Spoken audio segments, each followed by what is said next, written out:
In fact, maybe before I get, you'll love Prince Edward Island. Yes, I hope so.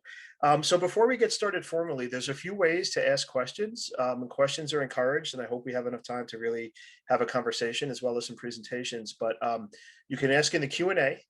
You can ask in the chat box. If you ask in the chat box, please, send the question out to the full audience, including the panelists. I guess the option is just all the panelists. And there is a way to ask questions in the Wahova app. Sometimes it's hard to toggle between this screen and the Wahova screen. I know we've missed questions in the past. So if at all possible, please ask the questions here in Zoom. And with that said, I think we'll go ahead and get started. This is an exciting and interesting panel. I'm Brandon Del Pozo. I'm a research fellow for the Global Law Enforcement Public Health Association. I was on the program committee for this wonderful conference. I was hoping it would involve a trip to Philadelphia, maybe next time. In the meantime, I'm a postdoctoral fellow at the Brown University Warren Alpert School of Medicine and the Miriam Hospital, where I study substance use at the intersection with public safety. I was also a police officer for 19 years in the New York City Police Department and a chief of police in Burlington, Vermont for 4 years. Enough about me. That's what got me in the moderating position. You're here to listen to presentations and a conversation with three very gifted researchers regarding the challenges and opportunities of neurodiversity at its intersection with policing and public health.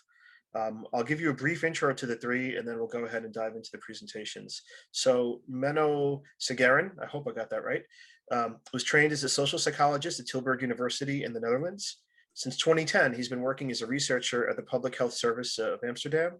His research focuses on vulnerable populations with a special interest in offenders. He studies offending behavior from both a life course and public mental health care perspective. And in 2020, he received his doctorate at Amsterdam, so congratulations, at Amsterdam University Medical Center, Department of Child and Adolescent Psychiatry for his thesis, Caught in Adversity, Development, Persistence, and Escalation of Criminal Behavior from a Public Mental Health Care Perspective.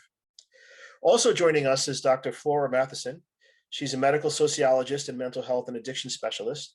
She uses a gender lens to investigate the social determinants of mental health, substance use, homelessness, problem gambling, and criminal justice involvement. Dr. Matheson's work investigating the links between health and criminalization in the justice system have highlighted important risk factors for imprisonment and prison adjustment. Last but not least, in the introductions, we have Dr. Megan Parry. She's an assistant professor in the Criminology and Criminal Justice Department at the University of Rhode Island, USA. That's all she gave me by way of intro, but I know that she also investigates legitimacy and procedural justice, just a topic I took up in my own dissertation, fascinating topics. She's also done very interesting work on the militarization of American police. So with that said, in no particular order, I'd like to open the floor for Dr. Flora Matheson to start with our presentations. Take it away, Doctor. Thank you.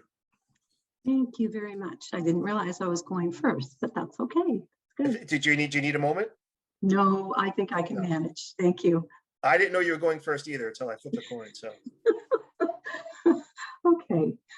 Can everyone see the presentation? Yes. Okay. So I'm going to have to see here. I'm trying to get my notes up so I can see my notes at the same time, but I'm not sure how to do that. So I think I'm going to have to do it without my notes. So, okay. All right. So thanks for being here and coming to the presentation. I really appreciate it. I'm going to be talking about a training program that we put together with for service providers who work with people with who've been criminalized. And so I really just want to first introduce my colleagues. So Catherine Wiseman-Higgs is a speech language pathologist, and she is a clinical neuroscientist, and she's a specialist in TBI and communications. And then Madison Ford is she's kind of she ran the project for us, and she is a master's of public health and focusing on gambling and comorbid disorders. I also want to thank our funder, which is the Ontario Neurotrauma Foundation. So just in terms of the background here, we know that TBI is very prevalent in the criminal justice population. About 80% of incarcerated adults have a reported history of TBI. And in youth, it's anywhere from, from 16 to 72%. I led a project at the hospital where we linked medical records with correctional records, and we did a couple of papers. And one was focused on risk of incarcerations among 18 to 28-year-olds. We found there was a 2.5 times increased risk of incarceration in this population for those with a history of TBI versus those without. We also looked at serious disciplinary charges within the prison system, and we found that like a 14% increased risk of serious prison charges among that population with TBI rather than without TBI. There's evidence from the US which indicates that many in the justice system have at least 4 TBIs, an average of 4 TBIs. Many incurred during childhood. There's some unpublished evidence from our own team that indicates multiple TBIs among Ontarians in the justice system. And we know also that TBI increases risk of recidivism by quite a large amount. We also know that TBI can result in a number of cognitive, communication, behavioral challenges that within the context of the criminal justice system can be misinterpreted as defiance and rudeness, the effects of substance use, or non-compliance.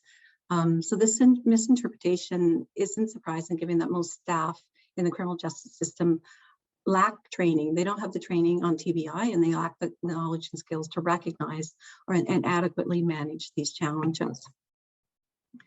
So if you think about within a prison and you have a person with a TBI, they might be more aggressive. They might actually not be able to follow rules very well. So, this can create misinterpretation of their behaviors within the system and could lead to disciplinary charges. We also know that during COVID-19, all of these behaviors can be exacerbated because of the acute stress related to the pandemic. So things to consider. So if we think about solutions for this population of people with traumatic brain injury and for frontline staff that are working with this population, the recommended evidence-based approach involves an emphasis on training frontline staff in the criminal justice system around TBI, so they understand what are the behavioral challenges that people with TBI face, and implementation of proper screening, identification, assessment, and support. Once we screen, we have to have a solution. We have to have an intervention. So it's important, we can't just screen. We have to be able to provide services once we screen. And the evidence suggests that this can result in better outcomes for people with TBI in the criminal justice system, in terms of when they enter the system, during the time that they're incarcerated, and at community reentry, and hopefully can reduce recidivism. So this was a community partner project. So I've been collaborating with John Howard Society of Toronto for almost 10 years now. And this was one of the projects that we took on with Catherine and Madison to help them during a time of crisis. And the John Howard Society is a nonprofit organization committed to providing and developing programs that reduce the social, economic, and personal costs of crime. It's dedicated to helping those who've been in conflict with the law and individuals at imminent risk of conflict with the law through service, education, and community programs. So John Howard Society, one of the managers of the John Howard Society, Amber Kellen, recognized that many clients have a diagnosed or suspected TBI, and that there are challenges associated with those TBIs, and they've been exacerbated during COVID-19 pandemic. So they came to talk to us and said to us, we're really challenged right now, especially in congregate living settings where there's more aggression because of the heightened stress related to the pandemic, and lack of PPE as well. So they said, is there anything you can do to help us? And so we talked about providing some training.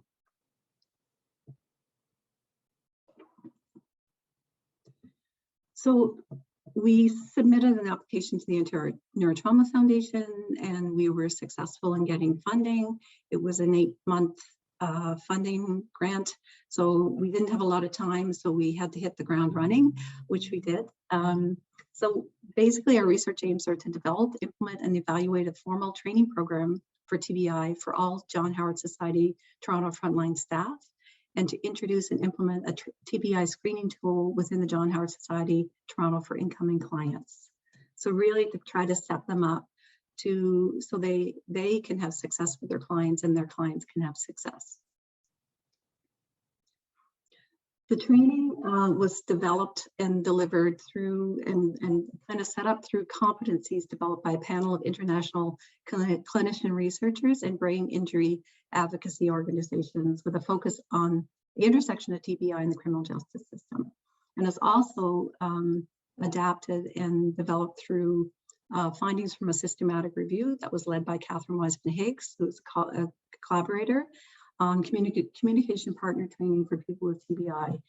And this systematic review showed that TBI-specific training can improve communication strategies, interactions, and outcomes. So some of the, just to give you an example, some of the brain injury competencies that have been identified are that someone has the ability to understand types and causes of TBI, has knowledge regarding the prevalence of TBI within the justice system, understands medical and rehabilitation terminology pertaining to TBI, and et cetera. So, and understands how TBI affects the functional systems like cognition, speech, physical, motor, and sensory abilities, and behavior and mood regulation. So we developed this training and we delivered it over the course of a few weeks. Each training session had 2 modules delivered over 2 days, and we had 2 sets of training for 2 sets of staff at John Howard Society. So in the first session, we provided basic knowledge of TBI and an introduction to community-based resources. In the second session, we talked about how to utilize the HELPS TBI screening tool, which is a specific screening tool that's used by some in Ontario, some folks in Ontario. We also talked about communication strategies and environmental modifications to support clients with TBI during the pandemic.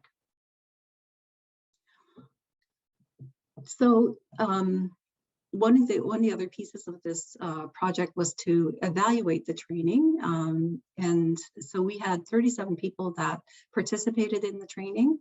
And then we asked them some questions on their competencies, their feelings of competency after having been part of the training. So they all felt, pretty much all of them felt that the training was relevant to their work. And this makes sense because Catherine designed the training with that in mind in terms of the specific clients within TBI, within John Howard, and the frontline staff that were working with these clients.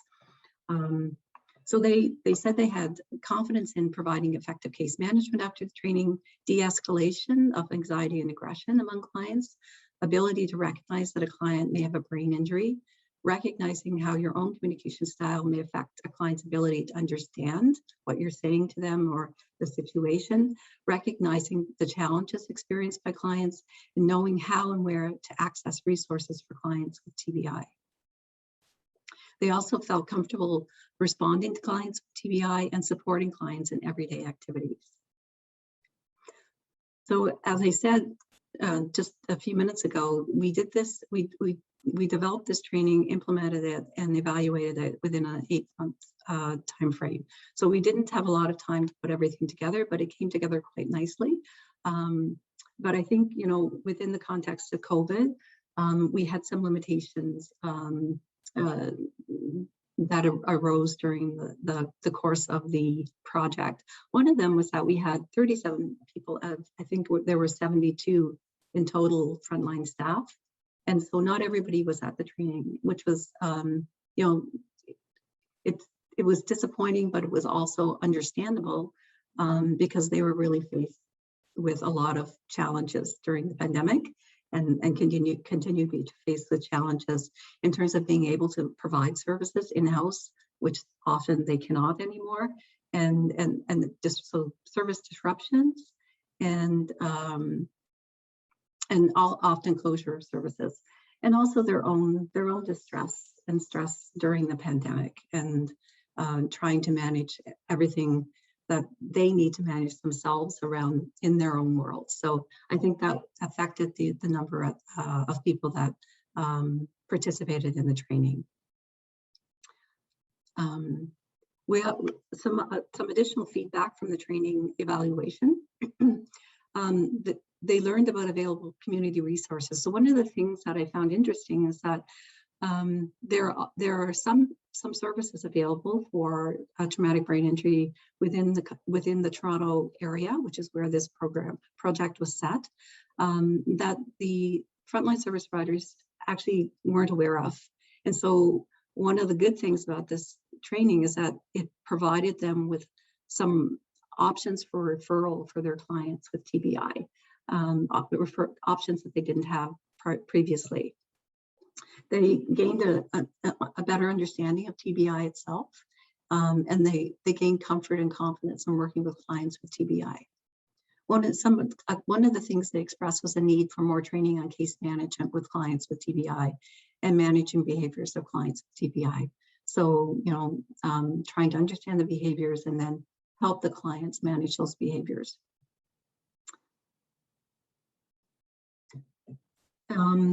So I wanted to talk to you about the ongoing knowledge translation that we have, and we've created a website with the training materials. So the modules are available for anybody that would like to access them. We have a video recording of the training webinar, and it's on the MAP Center for Urban Health Solutions website. We're happy to share that website link with participants if they're interested. And we also have additional resources like a referral information sheet, which was set up specifically for John Howard, for them to know the referral pathways within the city for their clients. But it's also an example of how of what could be set up in other areas, other jurisdictions, in terms of developing a network of referral pathways for these clients. The help screening tool is there, so you can go online and take a look at that. We have a training glossary that goes with the webinar, and we have a list of TBI resources for services and supports specific to the Toronto area. So I guess for this, we wanted to present on this training program because we thought it would be an example of what others might be able to do, and we're hoping to actually translate this to other community service agencies that are working with clients that are criminalized, and to kind of distribute it a little more broadly so that people are aware of it, and that we can expand the training across Ontario. That's our hope at some point in time, if there's funding available. And that's it. Thank you. Unmute. Thank you very much, Dr. Matheson. We would never have known that you didn't have access to your notes, and we did notice that you have a support team in the chat box giving out links and other resources as you talk. That's definitely raises the bar for the next two presenters. So we'll begin with Dr. Parry, and then we'll go to Dr. Seguin. I'm sorry. Anyway, we have about half an hour to go, so if we could keep it at about 15 minutes, that would be great. All right. You should be able to see my title slide. Is that correct? Okay, awesome, great. So today I'm going to talk about a study that I've been conducting regarding autistic individuals' perceptions of the police. This research is driven by the question of why not just ask folks directly? There's been a lot of research about police perspectives, training, tactics, how to interact with these individuals. There's research on caretakers and parents. Not a lot out there, to be honest, about directly interfacing with the population in question. And this research attempts to address that gap. Current estimates are about 1 in 59 folks are autistic. That's up from 2004 estimates. I'm not going to get into all the ins and outs of what is and isn't autism because it's a lot. I know we don't have time, but I will say that lived experiences vary. Likewise, autistic traits and characteristics vary. Some of these common themes tend to be around sensory issues, processing difficulties, movements, behaviors, and mannerisms that can seem irregular, out of the norm. And many of these traits or characteristics can be interpreted by police as threatening or suspicious.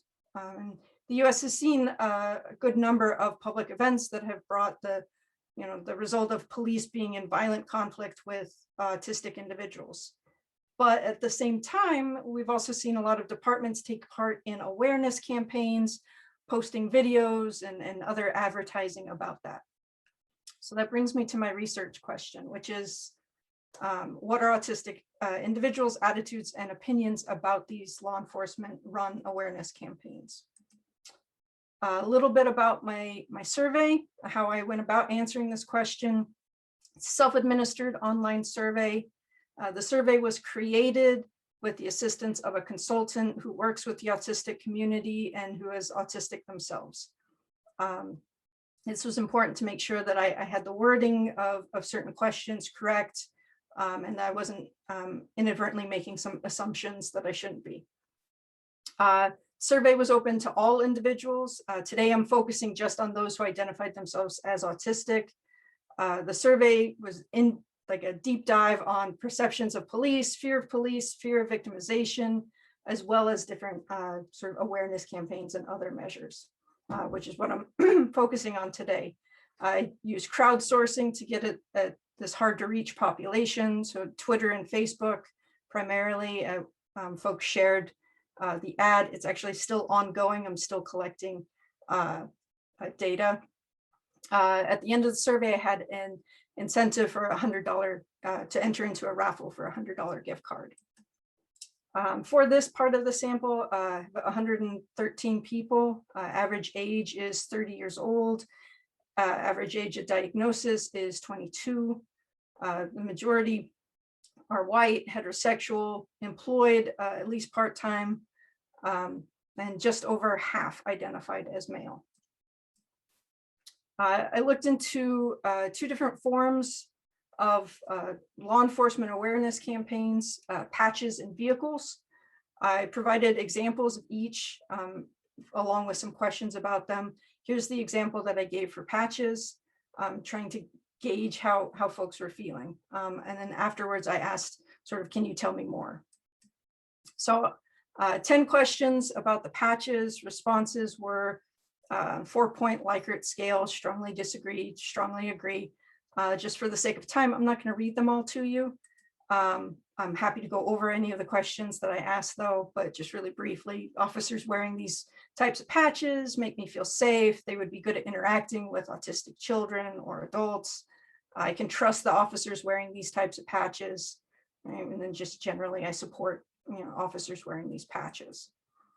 For vehicles, here are the examples that I use for vehicles. I tried to get an array of, from entire vehicle cover to just a little bit here and there, and show a variety of vehicles as well. Likewise, I had some questions. I had 8 questions, also on the Likert scale, strongly disagree to agree. Cars like these make me feel part of the community, make me feel safe. Departments that have these cars have extra training, and so on. Really trying to make sure we have time for questions. So I collapsed my questions into variables. They all hung together like they should, which was great. On a single item, higher scores indicated higher support for the measures. The means are displayed here, 26.2 for the patches and 21.1 for the vehicle. So not overwhelming support, but also not, in the dirt either, right? So pretty mixed. About 40% of the sample also provided me with extra information about what they liked or disliked about the patches. These typically ended up with like conversations about aesthetics, the colors or the patterns. Others talked about how things made them feel. Several made connections about the symbols, connecting with Autism Speaks, which kind of founded that puzzle piece branding. It's a controversial organization. So I pulled out a couple of examples of these responses. So describe what you like about the patches. It gives me a sense of security, and I feel safe seeing these patches. Several responses kind of fell into this type of idea. I like how I can recognize the patch as someone who has training in communicating with somebody or with someone with my support needs, and feel that they're more likely to understand me. Yeah. It's an immediate visual reminder that it would be safe to relax and not try to mask. I wouldn't be second guessing my responses, nor would I be uncomfortable asking the officer to repeat or clarify what they were saying to me. I like knowing immediately this person should understand me. What do you dislike about the patches? They can provide a false sense of comfort. The officer shouldn't need a patch to be able to interact with autistic people. The puzzle piece is associated with ABA and Autism Speaks, both of which are traumatic and abusive. But most likely it's just a patch for branding, and they are just as ill-equipped and ill-trained to accommodate autistic people as cops who don't have those patches. Right? The fact that they use the puzzle piece symbol, which is practically a trademark for Autism Speaks, which peddles misinformation about autism, makes me think that even if these cops wearing these patches were given special training, it's from a negative source like Autism Speaks. And then also, these patches might give autistic people the illusion that police officers being able to handle a meltdown safely, but that's almost never the case in real life, where involving the police usually seems to escalate situations quickly. Right, so about the vehicles, right? I think they're cool. They make me feel safe. Again, kind of along those lines. Makes me feel more relaxed to talk to people inside, raises awareness of autism. When I see these cars, I knew that someone was paying attention to people with autism. And it's an instant reminder that these officers will understand and accept me, my behaviors, accept my behaviors in a bad or stressful situation. The community might become more aware of autism and autistic people. Awareness breeds knowledge and hopefully acceptance. Education helps foster understanding. And what did you dislike? I feel uncomfortable looking at these, some of these that came around this they look horrible, loud, busy colors. The pattern was upsetting. Some things can't be solved by a police car. I appreciate the effort, but the puzzle piece makes me feel less safe. Puzzle pieces, the use of autism awareness instead of acceptance. Here the wording really matters for this person. Right? Just putting the words autism acceptance, beg your pardon, just putting the words autism awareness on something doesn't actually increase people's understanding of autistic people. Again, the designs were quite visually unappealing. I'd rather the funding went towards initiatives that actually helped autistic folks stay safe rather than just giving neurotypicals warm, fuzzy feelings. So the bottom line, the results were mixed, not overwhelming on one side or the other. The qualitative responses kind of further show a divide though. I say qualitative in quotes because they're not truly qualitative, and my qualitative friends would take umbrage with that.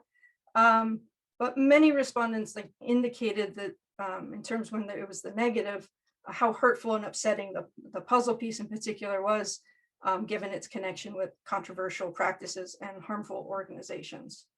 And departments would do well to consider and involve the community that they're raising awareness for before they undertake such efforts. Limitations, always limitations. Every study's got limitations. This is a difficult to reach population. In the US anyway, we don't have community centers or pride events or things like that where you might be able to reach other hard to reach communities at an event or something like that. So social media was really helpful, but still I'd like to get that 113 sample size a little bit larger, get more of a spread. The convenient sampling, crowdsourcing. It was shared on Facebook and Twitter. It's still up on my Twitter in case anybody wants to share it as well. But that means that people who, you have to follow people who might share that, and that could potentially involve some skewing of that data. Same thing with on Facebook as well. So if you're not following those groups, you haven't been exposed to it. And then problems with internet samples. There's always problems. Some problems with bots and other things. Was careful with my cleaning. I did end up having to scrub about 20% of all of my samples across all groups.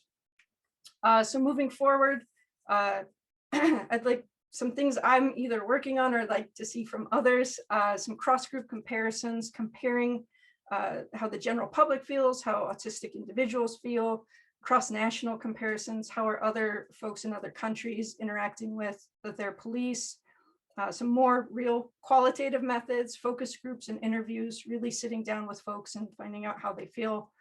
And then continued focus on autistic experiences. I started off talking about how research often overlooks the lived experiences of autistic individuals. And I'd like to kind of just end there as well and say that researchers should be partnering with members of the community to address these questions, not asking others and trying to infer about the experiences of what that means for adults. Autistic Self-Advocacy Network, their motto, their logo is "Nothing about us without us." I would argue also for a police department should consider "Nothing for us without us." All right, I feel like I went through that super fast, so I apologize. But there's my contact information. Thank you so much for your time, and let me know if anyone has any questions. Dr. Parry, I think that sounded great. It was very interesting, and it shows that the importance of community-involved participatory research doesn't only exist in the research sphere, it exists in public administration as well.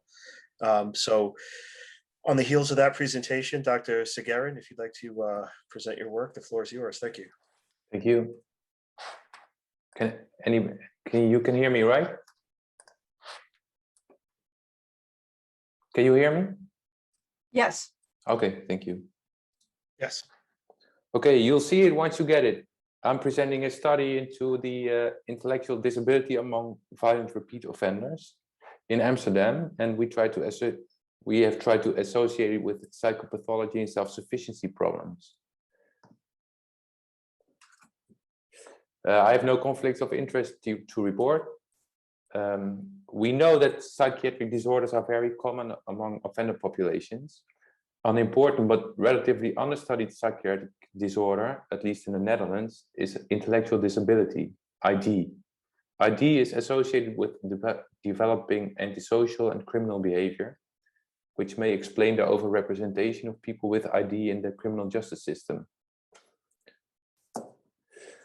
The presence of an intellectual disability is commonly based on one's IQ. IQ scores of two standard deviations below the population average of 100 indicate the presence of an intellectual disability. This concerns usually IQ scores lower than 70. Furthermore, different levels of ID that are distinguished are mild IDs, moderate IDs, severe and profound IDs.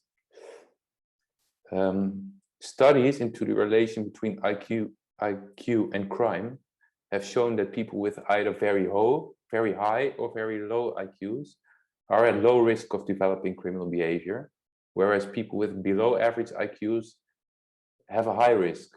But perhaps the highest risk is the part of the population with a mild to borderline intellectual disability. So what is MBID? MBID is a composite category of people with either a mild intellectual disability or with borderline intellectual functioning. Mild IDs are IQ scores of 50, 55 until 70, whereas borderline intellectual functioning concerns the group with IQ scores between 70 and 85. Officially, well, according to the American Association of Intellectual and Developmental Disabilities, MBID is defined as an IQ between 50 and 85 with problems in adaptive functioning and with a childhood onset. What do we know about MBID? People with an MBID have problems in conceptual skills, which are reading, writing, calculation, and problem-solving tasks. They have problems in social skills. Their communication is less efficient. They have problems in conflict resolution, finding and maintaining spouse and friends. And they have problems in practical skills, like managing their finances, keeping a household, self-care, mobility, and transportation. Importantly, many people with an MBID are inclined to mask their problems, and they have developed ways in which they appear normal. They can appear verbally strong, and they can appear very streetwise. As such, MBID may be difficult to recognize. But this is a problem also because it may lead to over-asking. Because their capacities are overestimated, they are prone to experience many failure experiences, which make them at risk of developing all sorts of behavior problems, such as antisocial and criminal behavior, but also oppositional behavior, addiction behaviors, and other risky behaviors. Well, against this background, the aim of our study was to deliver a prevalence estimate of MBID on the basis of a screening instrument among young adult violent offenders. Also, we wanted to explore the relationship of MBID with other psychiatric disorders and with problems in important life domains. And the latter may pose as a proxy measure for problems in adaptive functioning, which is the second leg of the MBID definition. Also, in the Netherlands, no instrument for adaptive functioning was yet available. Our sample consisted of violent repeat offenders of high impact crimes, and they were drafted from a local crime deterrence program, the Top 600 approach, it's called. A key element in this approach is that all offenders are offered a social psychiatric screening. The screening is voluntary, but around 3/4 of the group participates. Instruments in the screening that we used for the study were the SCIL, which is the screener for learning problems and intellectual disability, which indicates the presence of an MBID and has a sensitivity of nearly 80%. We also administered the self-sufficiency matrix, which is an assessment instrument to measure one's level of functioning in 11 important life domains. And it distinguishes scores of 1, which are acute problems, and it goes up to 5, which indicates complete self-sufficiency. Thereby, it forms a matrix. Also, we assessed the presence of psychiatric disorders, which was carried out by psychodiagnosticians under supervision of a psychiatrist. Well, our results was that 432 male young adult offenders were eligible to participate in the study. They had a mean age of 27 years old, and we recorded an MBID prevalence of 51%. So a little more than half of the group was supposedly functioning on the level of MBID. Furthermore, what you can see in this chart, in which I displayed the prevalence of several psychiatric disorders, is first that more than 90% of the group had at least one psychiatric disorder, of which, well, substance dependency and personality disorders were most prevalent. But also you can see that from all disorders, nearly all disorders, the prevalence was higher among the MBID part of the sample. And specifically, MBID offenders had more mood and anxiety disorders. Here I charted the scores on the self-sufficiency matrix. What you can see is that the life domains are displayed. At the left is finances, and it's daytime activities, housing, community participation, and so on. A first thing that comes to mind is that acute problems or being not self-sufficient are most prevalent in the more social domains. such as keeping finances, daytime activities like work or following an education, and also many housing problems. Second, the figure shows that on average, MBID offenders have even lower self-sufficiency in practically all domains, most apparently for daytime activities, community participation, and social network. The self-sufficiency matrix also gave us the opportunity to calculate total scores, in which the total score of the MBID part was significantly lower. So what can we conclude from this?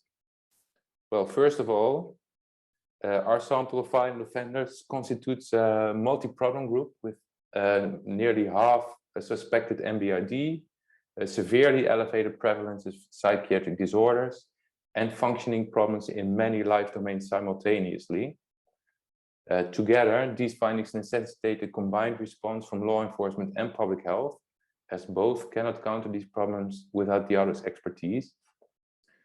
Also, MBID is a major responsivity factor within the criminal justice system, and according to us, is insufficiently recognized as such.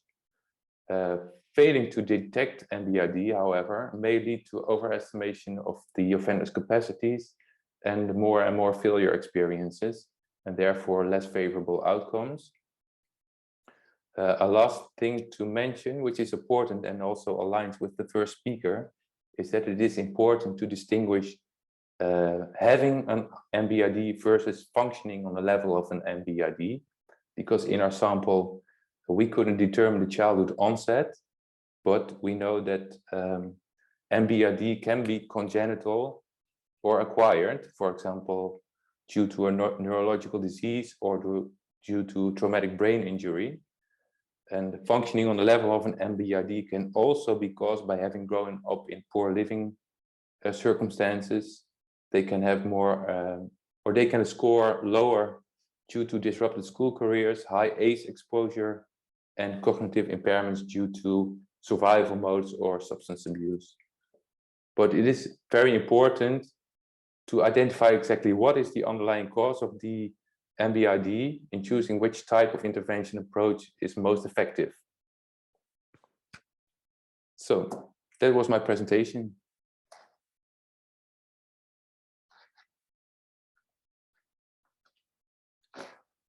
So thank you very much for that. That was excellent. I think one of the things we see here happening is that it's there are more questions than answers in this burgeoning field. I think we're just beginning to appreciate the challenges of public safety when it comes to neurodiversity. And you're coming to us from Europe, Dr. Yes, Segura? from Amsterdam. Almost 9 p.m. So thank you for this late night presentation on your part.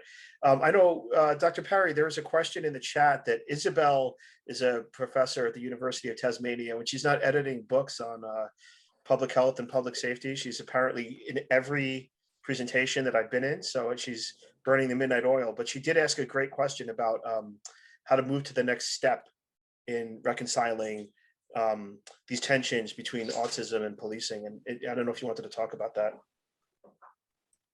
Yeah, that's sure. I actually had kind of written back, but so, you know, the puzzle car was badly received. I actually kind of love to hear that at least that there's some sort of pushback, there's some sort of conversation, because not necessarily like, I like it when things fail, but I like to hear that there's a back and forth at least happening. You know, so how to do better, right?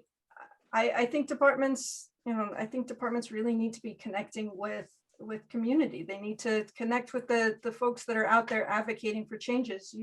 The question mentioned sort of autism-friendly theater and movie sessions, dance studios, things like that. Like the folks who are organizing those are the folks to kind of look to for help in developing sort of those community outreach programs. They're going to be connected in with the community for one. So in terms of like developing those focus groups and things, but you know, they're going to be able to offer some important advice. And in terms of training again, a lot of the training that police get, at least in the US, has been from, developed by neurotypical perspectives, and oftentimes, those organizations that run, like Autism Speaks, for instance, or similar type organizations. So really going out of their way to find autistic run training, and they're out there and they're great. And so finding those and connecting with those folks and really understanding those experiences. So I think that's the direction that they should be going. But also I will second Brandon's plug that, all that work, your work has been amazing. So, and definitely helped inform my trajectory on a lot of things. So putting that out there. Yeah, no, thank you. I'm sure that's appreciated. So Dr. Matheson, I was wondering, one of the things that's challenging about TBIs is that people get them. I got one falling off a bicycle, and I had the good fortune to know that I got it because I literally broke my skull. But a lot of times it goes undiagnosed, right? And so one of the challenges of TBIs, I think, is not only the police knowing and public safety knowing how to respond to these situations, but the people who suffer them themselves having an awareness of their affliction. Do you think that's the case? Absolutely. And I know that from another study we did where we talked with women who were in sex work, and they talked about having head injuries, but they also talked about not wanting to go to the emergency department because of the stigmatization, discrimination that they would experience, and so and often if they went when the defining principle for them in terms of going to the emergency department was whether there was blood. So if they had blood, they thought they should be checked out. And when they would go, they would tell the staff there that it was related to falling down because of drug use rather than sex work. So there, and we know from speaking with other people in the community that people just aren't aware of traumatic brain injury. We're getting, there's campaigns now for us to understand within the sports industry that, these head injuries are really, really, really serious, but we're not targeting populations that are in the criminal justice system to make them aware of the need to get help. And it's also very difficult to get a traumatic brain injury diagnosis. There's very few options, very few options, especially in Toronto and in Ontario, to be able to get the diagnosis, because it's a battery of tests that have to be done, and so it's really difficult to get it. So yes, I think many of us, can be very unaware when we hit our heads that it can be quite serious. Yeah, and it's so interesting to hear that there seems to be a compounding stigma where you have stigma about getting diagnosed because you might be a sex worker or somebody who uses drugs. You don't want to go to get the proper diagnosis. And then that just compounds the situation you're in, where you start acting in ways that further stigmatize you to people like first responders. So that's definitely a problem. And Dr. Sagarin, it seems when you talk about your research that so much of this involves the structural determinants of health as well, adverse childhood experiences, et cetera. To what extent do you think that this is, so everything is ostensibly an upstream problem, but it seems like you painted a problem that's really best served by a lot of upstream solutions that just change that address the structural determinants of these things. Does that sound right? I'm not sure if I really follow the upstream wording, but I think what we're trying to do is to raise awareness throughout the entire criminal justice system, just as Flora Matheson is trying for the traumatic brain injury, which according to me is closely related to intellectual disability or cognitive impairments. But it's important. No, I'm sorry. I guess I please proceed by all means. Yeah, I'm just trying to say that people need to be aware from early on within the juvenile system until the police. So the earlier you recognize these problems, the better, because failing to recognize it can lead to stigma, self-labeling, and so on, which all well, adversely affects people's chances to build up a normal life. Mhm. So we're going to end the meeting. I guess I just wanted to wrap it up. I saw an opportunity with Dr. Segarian's research to say that like TBIs are not distributed equally, they're not diagnosed equally, and they're not treated equally, and that sometimes the worst consequences are borne by the poorest, the most marginalized, the people most susceptible to trauma in the home, and then it just begins compounding, right? And we also see that with sex workers, for example, with Dr. Matheson or Dr. Parry with people with autism. So we have to get going. If anyone has any questions, they can contact the folks on this panel through the Wahova app. Thank you very much for your time. It was a pleasure, and enjoy the rest of the conference. Nice meeting you. Bye. Thank Nice you. meeting everyone.